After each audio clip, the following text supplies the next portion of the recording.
নমস্কার বন্ধুরা, আজকের আমার রেসিপি হলো বাসন্তী পোলাও। তার জন্য আমি গোবিন্দভোগ চাল ধুয়ে নিয়েছি দু কাপ। এরপর তারপর আমি অ্যাড করলাম নুন 2 চামচ, ছোটো 2 চামচ, চিনি 4 চামচ ছোটো চামচে, আচ্ছা, আদা বাটা, কাঁচা লঙ্কা বাটা ছোটো 1 চামচ। এবার বড় 2 চামচে ঘি অ্যাড করলাম, জয়িত্রী, জায়ফল, গরম মশলা গুঁড়ো আর ফুড কালার দিয়ে চালটাকে আমি ম্যারিনেট করে রেখে দিয়েছি। এরপরে খানিকক্ষণ পরে আমার কাজ হচ্ছে ফ্রাই প্যানে তেল দিয়ে, অবশ্যই সাদা তেল দিয়ে ফোড়নে তেজপাতা, গোটা গরম মশলা আর গোলমরিচ তিনটে একসঙ্গে ফোড়ন দিতে হবে। ফোড়নে দেওয়ার পরেই আমি আস্তে আস্তে চালগুলোকে ছেড়ে দেবো। চালগুলো দেওয়ার সময় দেখতে হবে কোনো সময় চালগুলোর বেশি ফ্রাই না হয়ে যায়। বেশি ফ্রাই যদি হয়ে যায় চালগুলো কিন্তু পুরোটাই গলে যাবে।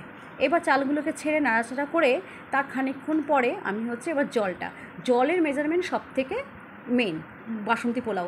1 কাপ চালের জন্য 1.5 কাপ জল, যেহেতু আমি এই কাপে চাল নিয়েছি তাই আমি এই কাপেই 1.5 কাপে, যে কাপে নেবে সেই কাপেই তোমাকে জল দিতে হবে। ব্যাস, আমি 2 কাপ চালের জন্য 3 কাপ জল দিয়ে জলটা ঢেলে দিলাম। দেওয়ার পরে এই সময় কাজু কিশমিশ মিশিয়েছি এবং গন্ধ আনার জন্য কেওড়া জল, আতর মিশিয়ে নিয়েছি। এরপর মুখটাকে আমাকে ঢেকে দিতে হবে। পুরো রান্নাটা কিন্তু সিমে হবে, যেহেতু আমার কোনো স্টিমটা বেরিয়ে যেতে পারে তাই এই মুখটাকে ঢেকে দিয়েছিলাম, কিন্তু পুরো রান্নাটা কিন্তু আপনার গ্যাসের ফ্লেমটা পুরোটাই সিমে থাকবে। ব্যাস, আর 20 মিনিট পর গ্যাস ঢাকনাটা খুলে দেখলাম পুরো আমার পোলাও রেডি। ব্যাস, তোমরাও করতে পারো এই সুন্দর সুন্দর বাসন্তী ঝরঝরে পোলাও। সেই চিকেন দিয়েও খেতে পারো, পনির দিয়েও খেতে পারো, আলুদমও দিয়ে খেতে পারো। তাহলে আজকের মতন আমার রেসিপি কেমন লাগলে তোমরা আমাকে জানিও। ব্যাস, আজকে আমার টাটা, ওকে, বাই।